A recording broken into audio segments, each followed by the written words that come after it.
மீண்டும் ஒரு காணொளி வாயிலாக உங்கள் அனைவரையும் சந்திப்பதில் மிக்க மகிழ்ச்சி. நான் உங்கள் ஈகே கோகுலன். ஒவ்வொரு கிழமையும் அல்லாட்டி ஒவ்வொரு காணொளியும் சில சில முக்கியமான காணொளியெல்லாம் வழமையாக நான் சொல்கிறேன். நான் இந்த முறையும் அதுக்கு விதிவிலக்கல்ல. எல்லோரும் பார்க்க வேண்டிய ஒரு முக்கியமான காணொளி. தவறவிடாமல் எல்லோரும் பாருங்கள்.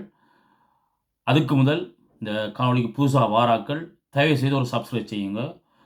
மற்றும்படி சப்ஸ்கிரைப் செய்து பார்க்குறாக்கள் நீங்கள் லைக் பண்ணலாம், கமெண்ட் செய்யலாம், உங்களோட பர்சனல் விருப்பம்.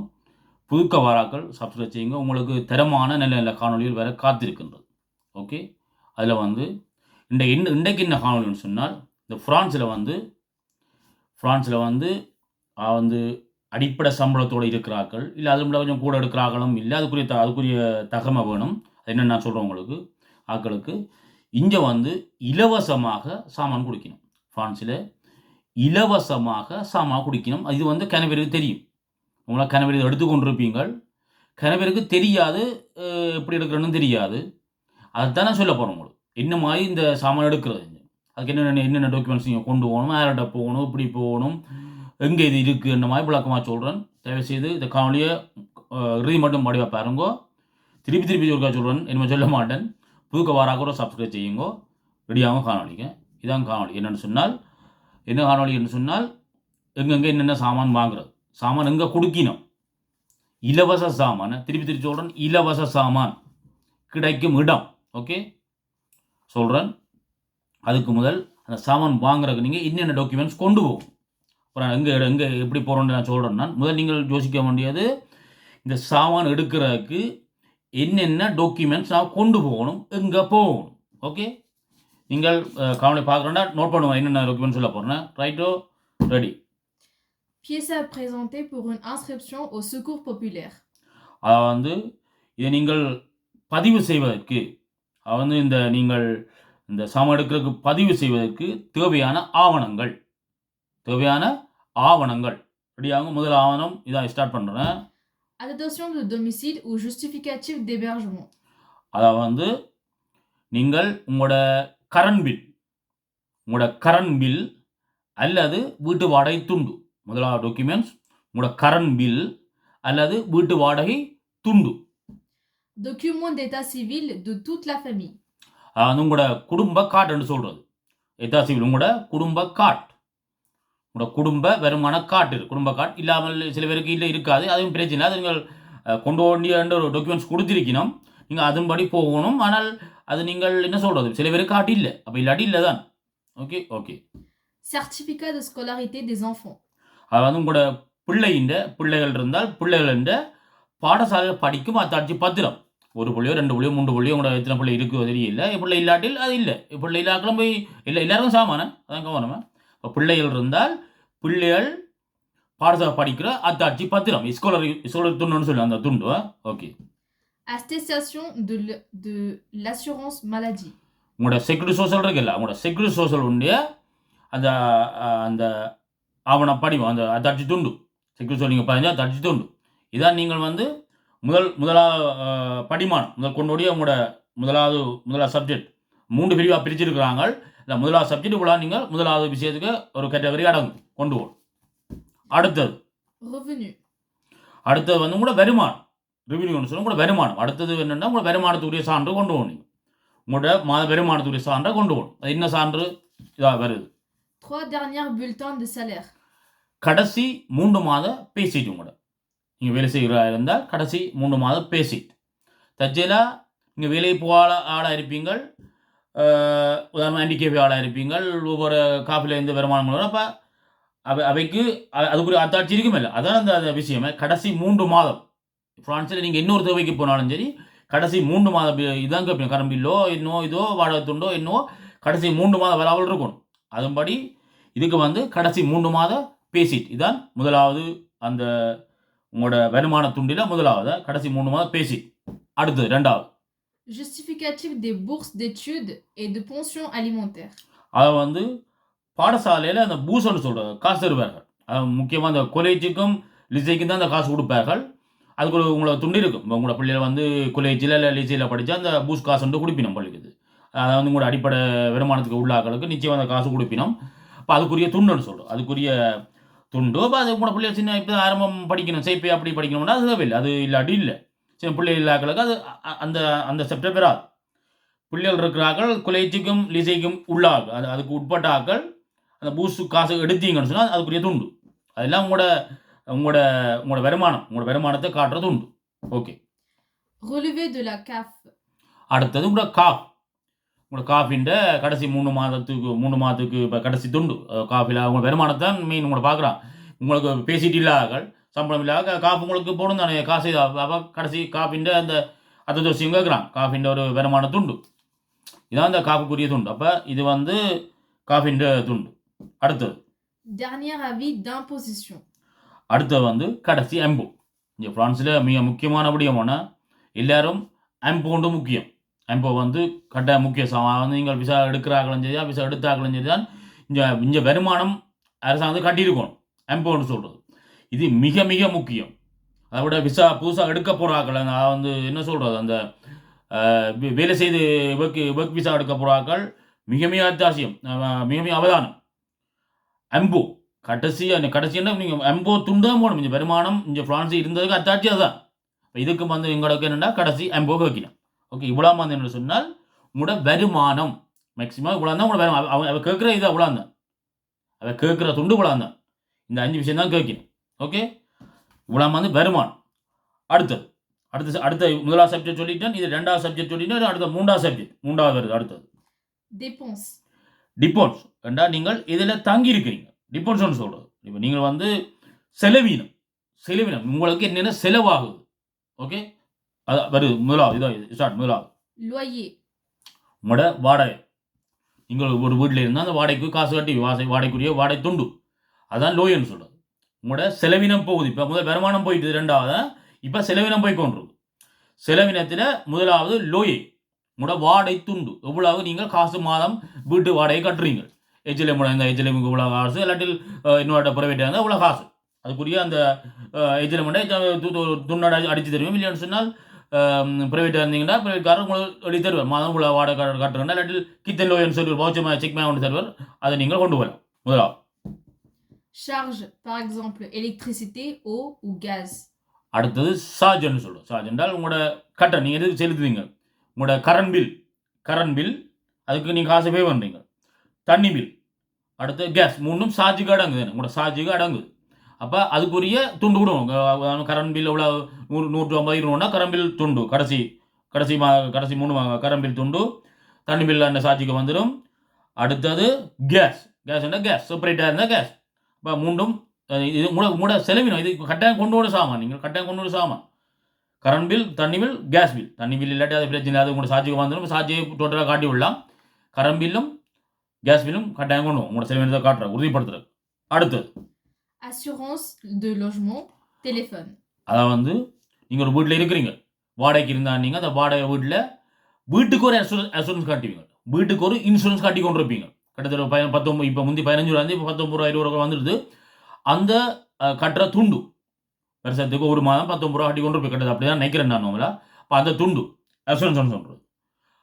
அடுத்தது வீட்டை ஒரு ஃபிக்ஸ்டாக டெலிஃபோன் வச்சுருப்பீங்க. ஃபிக்ஸ் போத்தாப்புன்னு வச்சு அப்படி இல்லாத தேவையில்லை. உங்களுக்கு இருக்கிறார்கள் அதுன்ற மாதம் வர்ற அந்த துண்டு இருக்கு இல்லை எவ்வளோ உங்களோட பில் ஒன்று இருக்கும் இல்லை அந்த பில் கொண்டு போகணும். அடுத்தது இன்சூரன்ஸ் மாதமாக 19 ரூபா துண்டு இன்சூரன்ஸ் தருவான். இல்லாட்டில் கேளுங்க தருவான். என்ன இவ்வளோ நீங்கள் செலவினம். அப்போ உங்களோட வருமானத்தையும் பார்ப்பான் செலவினத்தையும் பார்ப்பான். ஓகே இவருக்கு 1500 ரூபா வருவான்றது செலவு வந்து 1700 ரூபா நிற்கும். அப்போ இவருக்கு நாங்கள் காசுலாம் நாங்கள் சாமான் கொடுக்கணும் அவன் யோசிப்போம். அதுக்காக தான் சொல்கிறேன் உங்களோட செலவினத்தை ஒரு செலவினையும் விட்டுறேன். என்னென்ன செலவு நீங்கள் செலவழிக்கிறீங்களோ அவ்வளோத்தையும் டாக்குமெண்ட்ஸாக கொண்டு போவோம். முதலாக சொல்லியாச்சு வாடகை துண்டு சொன்னாச்சு. அடுத்த சார்ஜ் கரம்பில் தண்ணி சொன்னாச்சு. அடுத்த 3வது வீட்டு டெலிஃபோன் சொன்னாச்சு. டெலிஃபோனுக்கு இவ்வளோ காசு கட்டணும். அடுத்தது வீட்டு அசூரன்ஸ் சொன்னாச்சு. அடுத்தது பாஸ் நவிகோ முக்கியம். நவிகோ கட்டாயம் விளையாட்டு நவிகோ இருக்கும். டிரான்ஸ்போர்ட் ரயிலில் போகிறக்கு நவிகோ இருக்கும். நவிகோக்கு மாதமாக நான் கிட்டத்தட்ட 90 ரூபா கட்டுவோம். இல்லாட்டி சில பேருக்கு பாதி நவிகோ சில பேருக்கு இருக்கும். வேணும் பிள்ளைகளுக்கு என்ன 10-18 ரூபா இருக்கும். பெரியாக்கள் நாங்கள் எங்களுக்கு 1 மில்லியன் எங்களுக்கு 90 ரூபா கட்டுறோம். അതിൻ്റെ തുണ്ടു നിങ്ങളുടെ செலவினம் அது எങ്ങളുടെ சம்பளத்தில் போகுது அந்த காசு.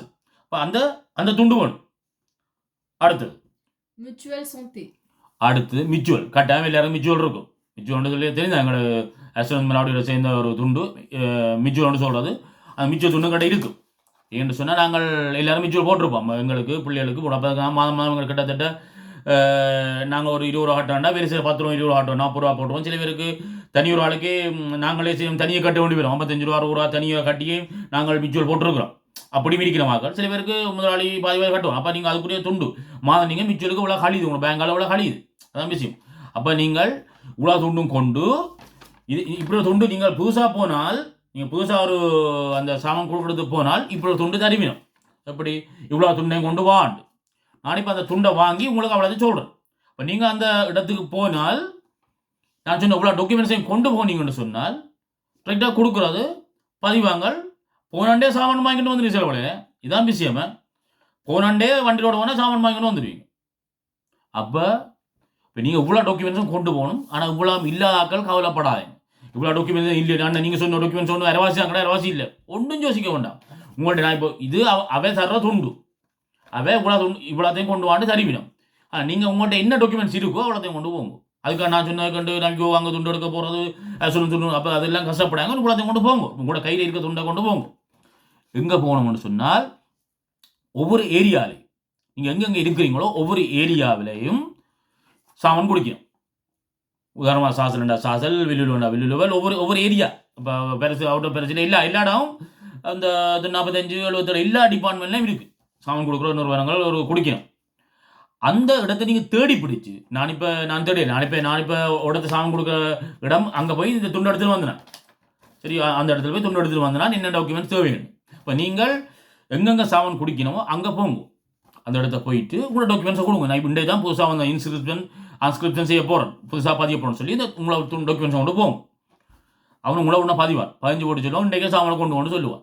ஓகே அவனே சறுக்கினால் இல்லை எனக்கு அவன் வந்து என்ன செய்வான்னு சொன்னால் வடிவ கழுங்கோ உடனே என்ன செய்வான்னா உங்களோட சம்பளத்தையும் உங்களோட வருமானத்தையும் செலவத்தையும் டக்குன்னு கால்குலேட் பண்ணுவோம். மொழை கால்குலேட் பண்ணி படிச்சுடுவான். ஓகே உனக்கு சாமான் இருக்குது எல்லாம் கேட்பான். இத்தனை புள்ளிகள் தனியாகும். அதுதான் முதல் முக்கியம். 2 பேர் ஒரு ஆள் 5 பேர் 5 4 4 15 போட்டு ஒரு ஒற்றையில் துண்டு எழுதி தருவான். இப்படி உங்களோட பேரை போட்டு 4 பேர் எழுதி தருவார். 3 பேர் தனி ஒரு ஆள் அந்த துண்டை காட்டினால் சாமான் கொடுக்குறத அந்த துண்டை தான் காட்டும். என்ன சொன்னால் நீங்கள் பதிஞ்ச உடனே அது அங்கே மேலெடுத்த போய் வர கிட்டத்தட்ட ஒரு மாதமாக அது மட்டும் சாமான் எடுக்கத்தான் பண்ணீங்க. அப்போ ஒரு கிழமை ஒரு வள்ளியும் சாமான் கொடுப்பினோம். ஒவ்வொரு வள்ளியும் கொடுப்பினோம். சில இடத்த மாதத்துக்கு ஒருக்கா கொடுப்பினோம். 2 வண்டி 3 வண்டி சாமான் கொடுப்பினோம். சில இடத்த ஒவ்வொரு வள்ளியும் கொடுப்பினோம். அரை வண்டிலுக்கு அது உங்களோட இதுக்கு ஏற்ற உங்களோட எண்ணிக்கையை பொறுத்தமா குடும்ப எண்ணிக்கை ஒரு ஆளா 2 3 4 என்ன மாதிரி சாமான் வித்தியாசம் மாறுபடும். ஓகே அப்போ நீங்கள் அந்த சாமான் கொடுக்குறத தேடி பிடிக்கணும். நான் இப்போ தேடி உங்களுக்கு சொல்லலைன்னா ஒவ்வொரு இடம் இருக்குது. இது வந்து வெளியில் போட் போட்டிருக்க மாட்டோமே. இங்கே சாமான் இலவச சாமான் கொடுக்கணும் இங்கேயும் போட் போடல சும்மா சாதாரண ஓட்டம் தான் இருக்குமே. அது நீங்கள் தேடி பிடிக்குங்கோ. இது தப்பினால் இப்படி இடம் தேட முடியாது இருக்கணும் எங்கே இருக்குது தேட முடியாது இருக்கணும் தப்பினாக்க நீங்கள் டைரெக்டாக சோசம் எடுத்துகிட்டு போங்க. அங்கே போய் விளங்கப்படுத்துங்க. நான் எனக்கு மாதச்சம்பளம் இவ்வளோ தான். நான் 2 பேர் நானும் மனசியும் இருக்கிறோம். என்ன மாதம் அடிப்படை சம்பளம் தான் எடுக்கிறேன். வீட்டு வாடகைக்கு 1100 கட்டுறேன். இவ்வளோ வாடகை கட்டுறேன். 400 இது வழக்கானாது. எனக்கு நீங்கள் எங்களால் சாப்பாடுக்கு உதவி செய்ய வேண்டாம். உடனே அவனை எழுதி ஒரு துண்டு அதுவன் இன்னும் அட்ரஸுக்கு போகணும். அதை கொண்டு போனால் அதுக்கப்புறம் அங்கே ஒரு கதை இல்லை. உடனே ஓகே சரியா. அப்படி நீங்கள் 3 பேர் 4 பேர் அதான் சொன்னேன். தச்சா நீங்கள் 2000 சம்பளம் கொடுக்குறீங்க 4 பிள்ளைகள் இதான் சொன்ன உதாரணமா 2000 சம்பளம் எடுக்கிறீங்க 4 பிள்ளைகள் 1000 ரூபா வீட்டு வாடகை காட்டுறீங்க. உங்களால் வாடகை உங்களுக்கு கஷ்டம் சாப்பாடுக்கு கஷ்டம் உங்களுக்கு நீங்கள் போகலாம். அப்போ உங்களோட அவன் கால்குலேட் பண்ணி பார்ப்போம். 2000 சம்பளம் கொடுக்குறார். ஆனால் 4 பிள்ளையோட வச்சிருக்கிறார். குடும்ப வருமானம் வாடகானா வீட்டுக்கு இவ்வளோ கட்டுற வாடகை. அப்போ நாங்கள் வைக்க சாப்பாடு கொடுப்போம். உங்களுடைய அவன் எழுதிட்டு வந்து உண்டு. இதை கொண்டு நீங்கள் செக்யூரிட்டியில் போகணும்.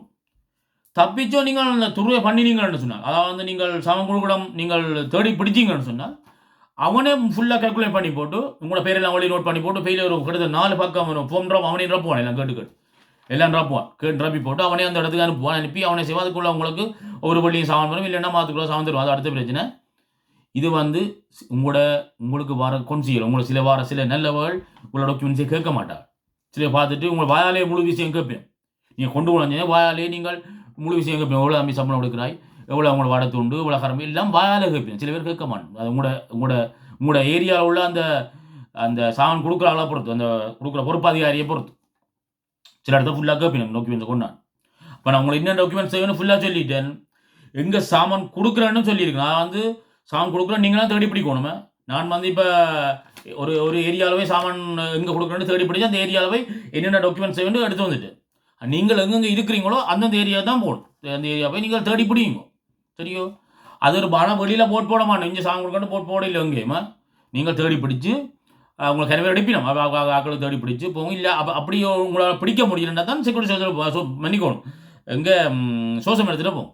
ஓகே, அங்கே போயிட்டு கேட்டு முழு பேரும் இந்த பயணப்படுறவங்க என்னை பொறுத்தவரை நான் அறிஞ்ச வகையில் கூடுதலாக எல்லோரும் கூட சம்பளம் கொடுக்குறாங்களும் தான் குறை எடுக்கிறார்களும் தான் இதை பெருகினோம். நான் பார்த்த அளவில் ஒவ்வொரு மொழிகாரர் தான் கூட சாமான் வாங்குறாங்க.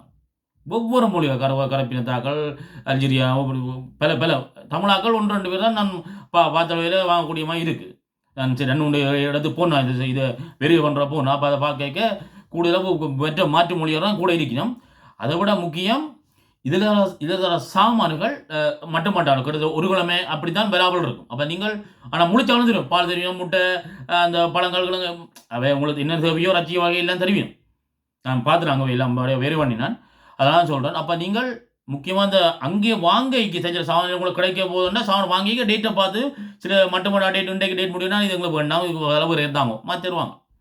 சரிதான்? அப்போ அங்கே போய் நீங்கள் சாமான் வாங்கணும். எல்லோரும் இந்த காணொலி எல்லாரும் பகிருங்க. ஏன்னு சொன்னால் இது வந்து பிரான்ஸில் இலவசமாக ₹1 காசுலேயும் கொடுக்குது, இலவசமாக கொடுக்குறாங்களே. அப்பேன்னு விடுறீங்கள் நீங்கள் 2000 சம்பளம் கொடுத்தாலும் ஐயோ எனக்கு வாழ வருமானம் காணும் எனக்கு தேவையில்லைன்னு விடாதாங்க. ஏனென்றால் இத்தனை பேர் சாப்பிட வழியாக இந்த பிரான்ஸில் இருக்குது. உண்மையாக வாங்கி யாருக்கும் கொடுங்க தெரிஞ்சாங்களோ. அப்படி நீங்கள் அப்படி யோசிச்ச வெக்கப்படாதீங்கோ. இலவசமாக கொடுக்குறாங்க. மக்கள் பிரான்ஸ் உள்ள அனைத்து மக்களும் போய் பங்கு பெற்றினோம் வாங்கினோம். ஏன் உங்களால் முடியாது? நேராக போங்கோ, பயணம் பெறுங்கோ, இந்த காணொலி எல்லாரும் அனுப்புங்கோ. இலவசமாக சாமான் குடிக்கணும் அனுப்புங்கோ என்று கூறி உங்களை நான் விடவிட போகிறேன். அதுக்கு முதல் தயவுசெய்து மீண்டும் ஒரு முறை சொல்கிறேன், புதுக்க வாராக்கள் ஒரு சப்ஸ்கிரைப் செய்து என்னை வாழ்த்தலாம் என்று கூறி விடப்படுகின்றேன். என்று உங்கள் ஏகே. நன்றி, வணக்கம்.